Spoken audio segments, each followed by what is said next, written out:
Alright guys, welcome back to an episode of Ginger Gone Walkabout. I'm Kai. Thank you for sticking on with this video as we've got this far. So far today I've kind of made my way up to where I'm camping. Problem is it was getting dark, so I didn't get to plan to do as much as I wanted, hence why there ain't no like me lighting the fire, because I'll be honest, I'll show you how I lit the fire. Yeah, good old lighter. Simply because it was dark by the time I actually got here, and at that point I'm like, I'm British, I'm a smart man. What would I do in a survival situation? Use a lighter and a brew. There's two parts of survival. Yeah, do you want to know why, people? Because you got a fire and water. Remember that. So I did that, got my shelter set up. I'm in a canvas tarp. Not too sure on the sizing, but what I've done is set up in a play point configuration that is big enough that I can sit in it. As you could see, like maybe in the video, I'm using some primitive-ish gear. So the leather jacket that I'm wearing, I'll show you more in the morning when it's light, is one that I've made. It's a body warmer style one. I got to put sleeves on. I've made the top.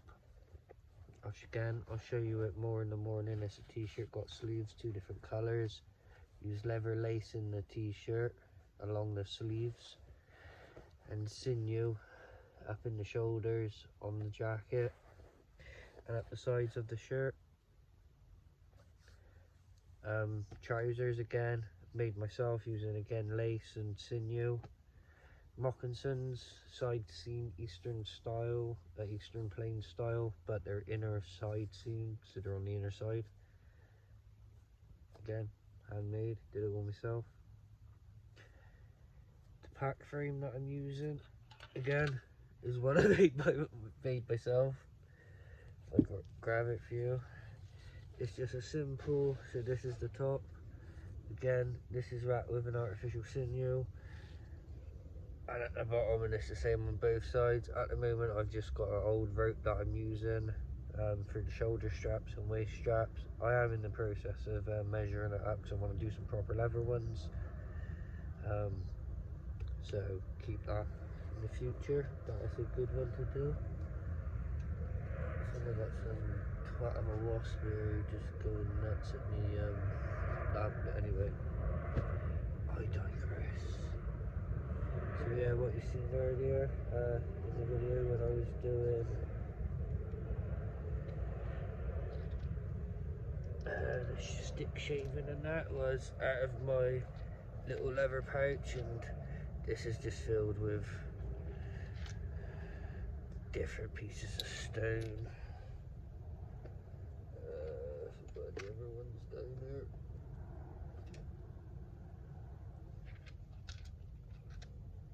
Right, just little ones that I could work into an arrow point if I was bored.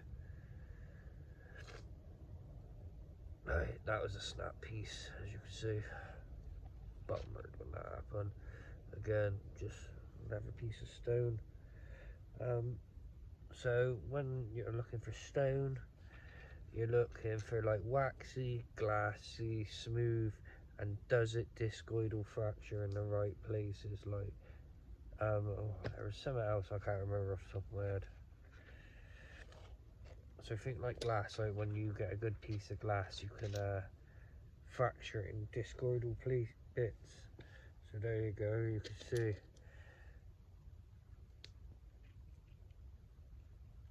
That was, and it snapped in the middle. So I can work them into nice little points still. Hence why I keep them. Right here are bits. Another nice big bit there. So that's what I've been doing lately, people. I haven't really videoed much. You saw me mapping a arrowhead. Glass, I think that's up in there.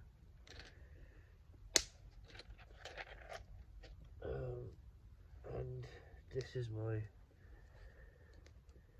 belt sheath. This was added onto just so I could fit it onto my belt and just clip it on, tie it on or whatever. But this one I've been using for a while. I don't know what the type of stone is, but again, it's waxy, it's glassy, it's smooth. Like, it fractures. I don't know what you can see. As you can see the flake scarring.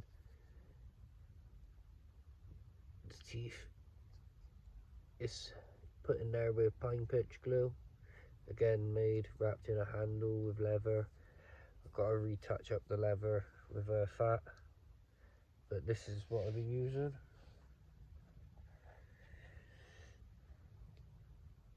So, this is like a flint knapping kit that I've been using. Hand pad. So, if I can get it show my hand properly. So I can put the flint on there, and the pressure flake it. The antlers, like for pressure flaking. Oh, that's just a horn with some birch bark in there. Bit of antler for a billet. And then I think I just got some hammer stones. Yeah, small little hammer stone. Grindstone.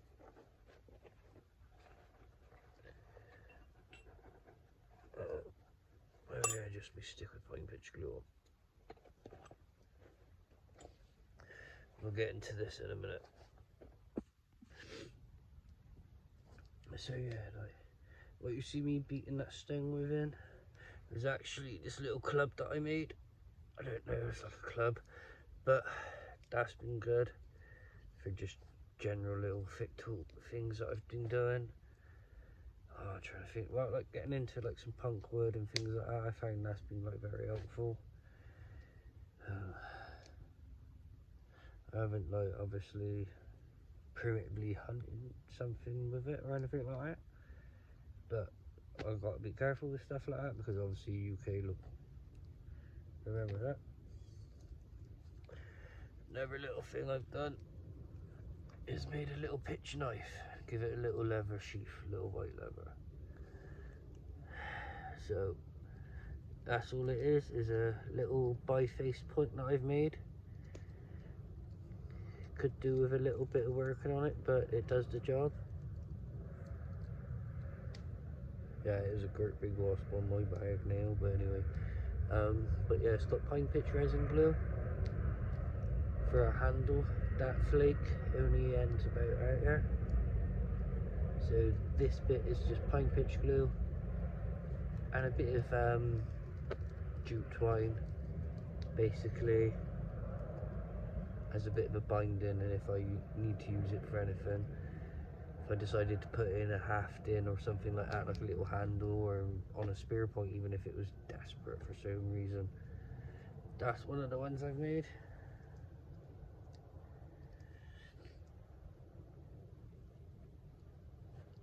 So this little pouch I have had for ages, the antler button, that's just pine pitch, not pine pitch, tarred bank line. So in here, straight out the box, I got another pitch knife, but this one got sinew on it for a binding instead of twine. And a wrap of artificial sinew, a mess of jute twine, a little hand drill in case I wanted to put a hole in anything.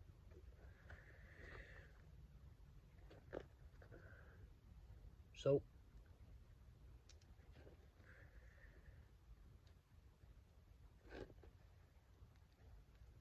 some pitch of pine, there's pine resin, and that's about it in that one. So yeah, pretty much that's what I've got with me. Obviously sleeping pads, well I say sleeping pads, I got 2 pieces of leather, by that, like quite big pieces. Then I've got a wool blanket and two like fleece blankets to sleep in. Got a British Army Norgie for my warming layer for tonight. And yeah, that's basically it, people, what I got. Oh, and I got another bit, which is more like a rain cape. I've put some tie-outs on it just in case. Like, we don't want all our stuff getting wet if we can help it. And that is all wrapped up here. But that is, again, if it's big enough, it's big enough to like lay on as well, like completely. And if the weather gets really bad or whatever, I can literally just unroll this and pull it over me like I did on a camp before. I didn't record anything on it, unfortunately. But yeah, I just pulled this over me. Slept like absolutely great. Can't recommend it enough.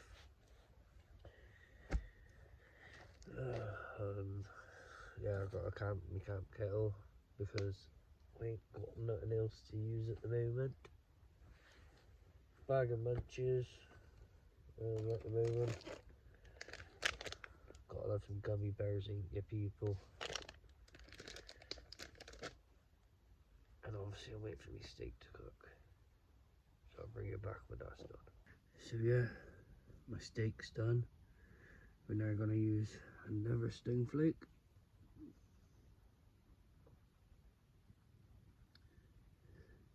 Not sure what type of stone this is, probably a bit of church or something like that.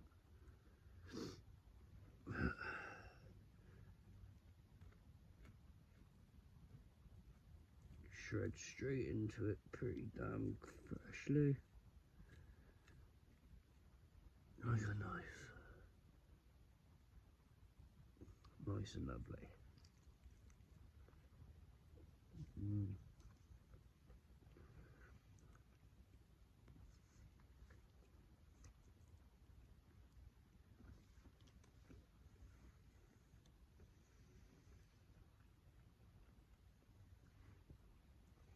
Now the reason I like doing my steak like this, so I smoke the outside for a bit, right? Then I get it in the flame and then bring it into the heat.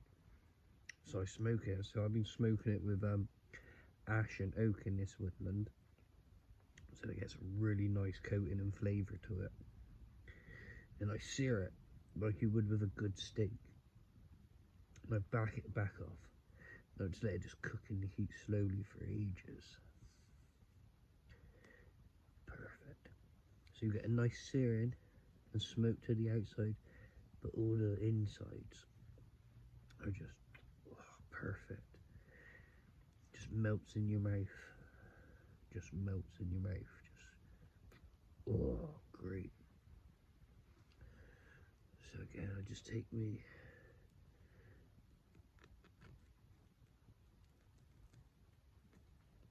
stone flake.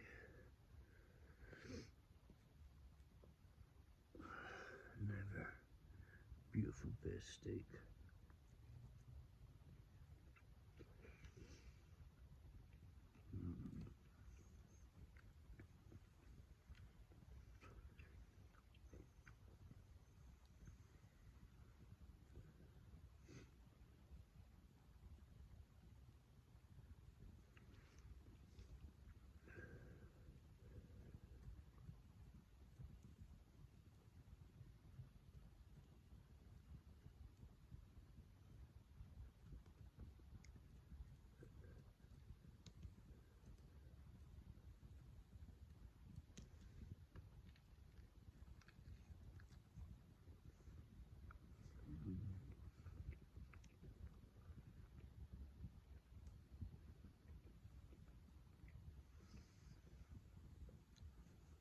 That is good.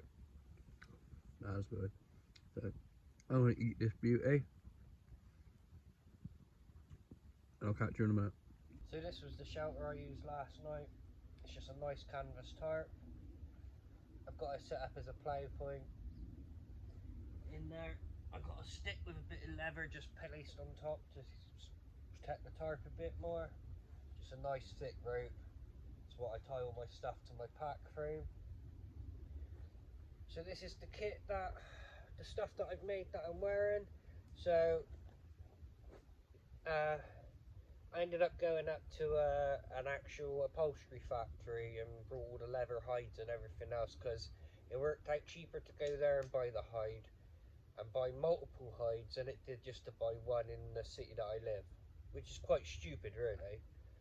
But anyway, so yeah, basically this is just a body warmer. I'm gonna take it off. If I come out a bit closer to you guys, you can see it. So this is this would be the inner side, the inside of the hide. Obviously there's leather lace all along there. And that's stitched up with sinew. Same down the flanks. That's just a little bit of antler. I gotta redo that because it's just what I had for the time being. And that's just a wooden dowel again. Gotta redo the cording. And then I frayed it and put a fish onto it to keep with the primitive style design. To be fair, I wear this quite a lot most days.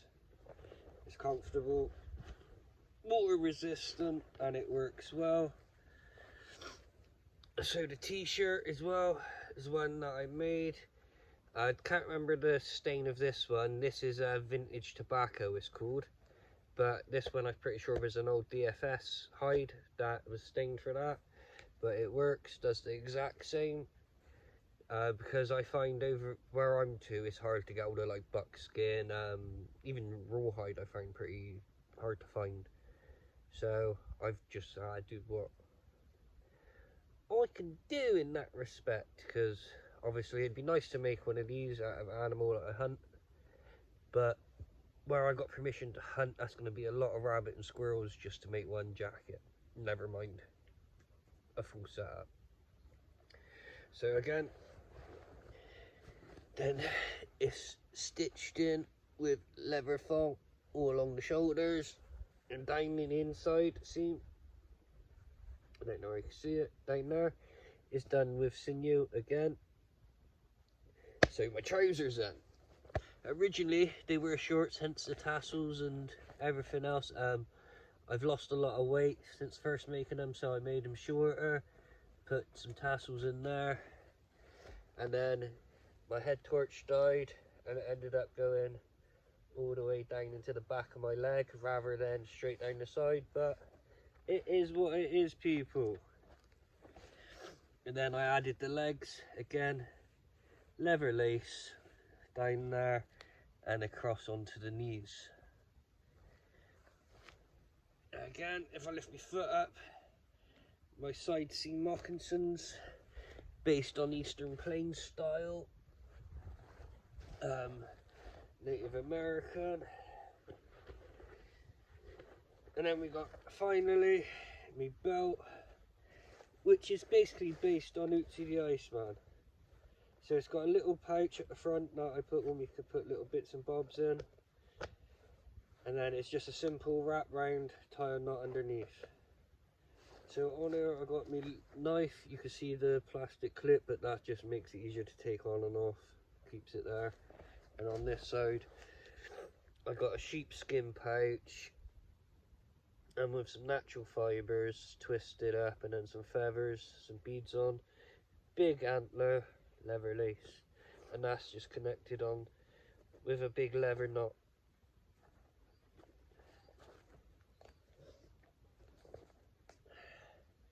So that is my primitive man outfit, so to speak.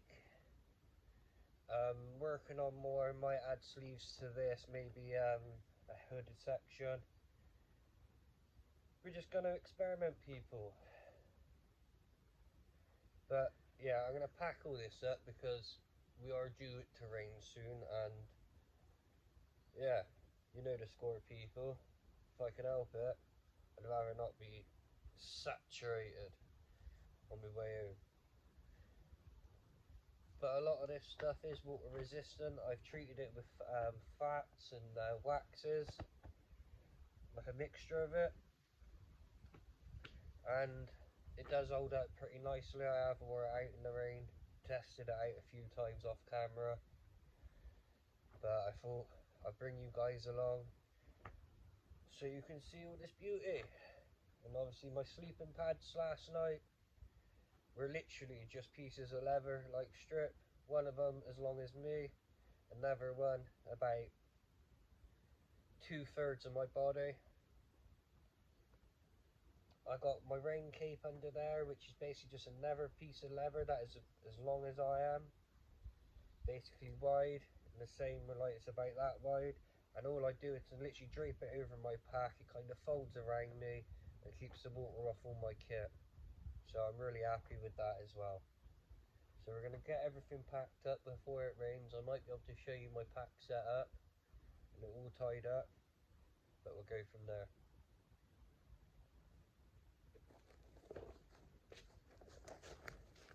Oh yeah, before I forget, I got a belt as well that I've made, right? So it's just a nice long piece of leather. I got to put in the leather lace on this side at the moment. I've just got it tied up, but it's just a big bit of deer antler, as you can see. And then medieval style, tie it round, almost like a trucker's noose. So yeah, very good. Obviously you guys who's been on this channel a while, you understand that I am a fan of this. It's a trucker's knot. It's basically simple. It's like a half hitch. It's easy to undo, quick release. Alright, let me try and do this again. Just 2 seconds. Right, so all we end up doing is passing a bite over the line. Like, let's just chop me lighter. Let's go again. So yeah, basically all you do is pass a loop through the line like so. Bring a loop through it, and obviously that would generally tort her like so. So that would be like that. Yeah, and then it's a quick release because you can just grab your tail end, yank it, bob, yank it through. And if you really want to, let me try and get this cord wrapped. You can. Oh, it's going to be difficult this now. Oh, that's because I'm using a thicker bit of rope. The paracord, I don't ever get this problem. But with this now, I just kind of got to, you know, it's harder with one hand.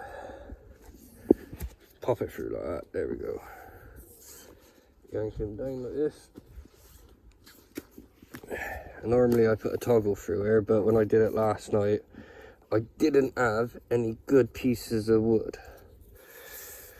So that's my kit bomb. A minute, whilst I get ready to tie everything up onto that. And that's the cord I'll use to lash everything on. So I'll bring you back in a minute. Right, so you can see my bedroll, well, my pack set up. So we'll start from the bottom and we'll work our way up. So at the bottom there, you have my bedroll. That's got like clothes, I think my food bag and everything else is in that, all wrapped up. Obviously my sandals are on the outside because of where I live. When you get out close towards civilization, there's normally a lot of glass and a lot of rubbish. So there, so I can switch out my moccasins because they're only thin leather. Well, not thin, but they're just leather based. That little bit you can see there, it's got like tent pegs and other little bits in.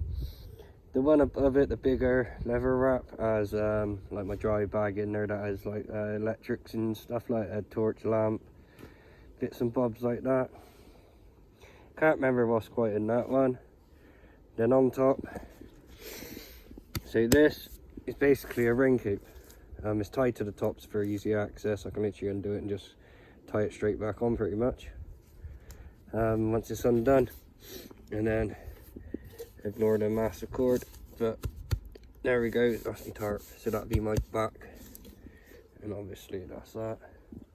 Fire's dead, kettle, and then I'm basically going to get it on and get going, people.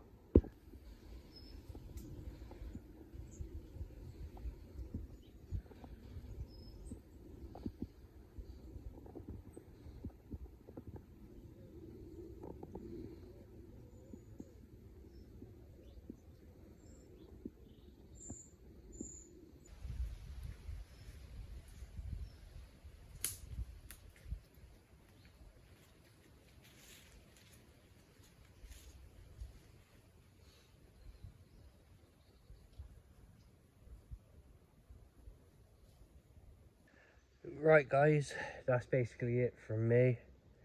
I'm pretty much back now. Soon I'll be just basically putting my sandals on and then leaving to go back, get changed, cleaned up and everything else. But I just thought I'd want to show you this. Obviously that's my kit on the floor. Believe it or not, there used to be a pathway. If I turn around and show you, that went all the way back. But basically some new guy brought field for his horses and that, and then basically, and the land over there I presume obviously, and then he's literally just bulldozed, like there was massive trees here and everything else.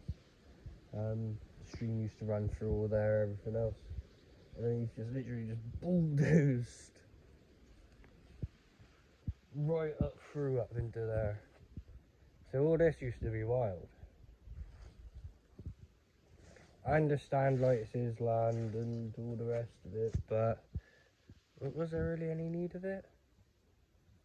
Like to demolish like a whole section, like a pathway of woodland, just for some horses? Does make you wonder, like humans, because obviously we don't use horses for food. Like these, just bloody pets. So destroy a whole, it's not like stupidly big. It's still a good like what, 10 foot, but a whole section like wide, all the way up through, and then whatever he's done up there. So you used to be able to use it as a footway and that to come up through. If I can show you. So yeah, it used to be a pathway that used to go. I'll try to get it. Yeah, basically on the other side. Trying to show you, but I'm losing my patience here. Wrong way, at this side. Right, so there used to be a massive trail that used to go up into that woodland up there. Right, but now, I get it, right, so in that field now there's horses and foals. I don't know if you can see that go overhead. Buzzard. Gotta love it here. But yeah, it's just poo. Because now, like, you've got to dodge under all this barbed wire and try and climb in over that side. And everything else and try and wander up through there. It's just gone crazy up here. Shame. It used to be a really nice walk up through here. But seeing how this is, and then like, I can't remember if I showed you it earlier in the video, walking through the thistles and everything else. Like, that was a nightmare trying to get through, and that used to be alright. Then all of a sudden they've gone in there, planted all these little saplings, and then next thing you know, it's like chest high thistles. So I'm definitely happy I had all the levers on because I didn't get shanked once. Oh, but that's enough of me rambling, people. I'm gonna love you and leave you. Until next time, God bless you and sayonara.